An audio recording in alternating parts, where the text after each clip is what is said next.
and when they came were to be relished. Hong Kong was crowded and getting even more so. The tide of refugees from mainland China had grown, so had the incidence of babies being born. It was, she thought, as though humanity was attempting to make up for the millions of war dead. Her only regret was that she herself had not conceived. She had the man, and there was no doubting the passion between her and Connor O'Connor. They'd been through a lot together, not least imprisonment during the war, she in Hong Kong and he, ultimately, in Japan, taken there as slave labour. To some extent they'd found the sunny uplands Churchill had promised in the midst of war. There was only one thing they'd so far not achieved and wished for. They deserved the absolute happiness of a child, and had promised themselves that they would marry once she'd conceived. She smiled. It certainly wasn't for the want of trying. Her musings faded when Sister Barbara Kelly poked her head around the screen that served as the door to her office, flashing a dimpled smile. "Cup of tea?" "I would love one." "Ginger biscuit?" "I would love one of those too." Ignoring the raging storm battering at the windows and making the linen screen wobble, they sat on either side of Rowena's battered desk, dipping biscuits into the tea, discussing patience, the way of the world, the many babies being born. They also discussed those abandoned on the doorsteps of churches, police stations, and army barracks. Worst of all were those small bodies found floating in the harbour, bouncing like mangled coconuts between the sampans and junks. The conversation naturally turned to the latest abandoned newborn. "The mother ran like a greyhound. I wonder whether she would have run away if the baby had been a boy." Rowena shrugged. "Less likely, but I do feel for her. No way of limiting family size and condemned for giving birth to a girl child. Who knows? She might have a few daughters already and no boys.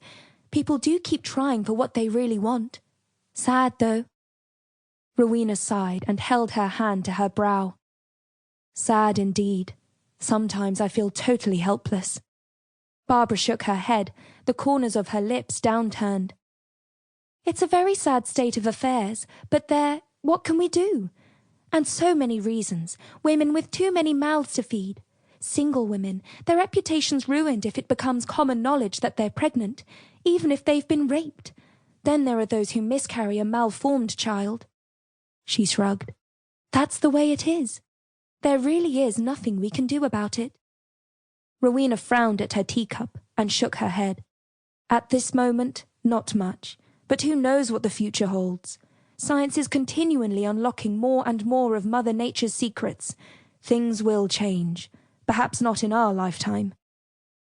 Barbara regarded the thoughtful look in Rowena's eyes, but found it difficult to read. In a bid to drag her back from her thoughts and get her talking again, she mentioned the details of an abortionist who had been arrested by the Hong Kong police, but released when nobody would come forward to condemn the person concerned. Rowena sighed and unclasped her hands on which she'd been resting her chin. That abortionist was responsible for the deaths of at least 3 women.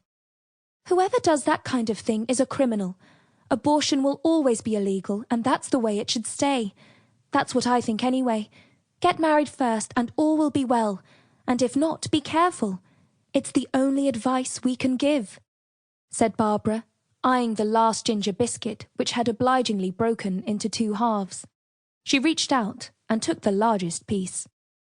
Rowena had known Barbara for only a short time. She found her bouncy and fun, but at times a little dogmatic, even a bit self-righteous. It might not always be that way, and I for one will be glad when a woman can approach her sexuality on the same level as a man, without fear and able to enjoy lovemaking without worrying about an unwanted pregnancy. Men certainly don't. Barbara winced at the stalwart manner in which Rowena stated her case. Finally, she found her voice. "I can't really see things changing that much. I mean, abortion will never be legalized and—" Barbara had the kind of complexion that always looked as though she'd just finished washing it with scented soap and water. It always looked healthy and outdoor fresh and was naturally pink. Even so, Rowena perceived a deeper pinkness seeping over her peaches and cream complexion, and knew she was thinking about available forms of contraception, which at present were mainly the man's prerogative. Most women thought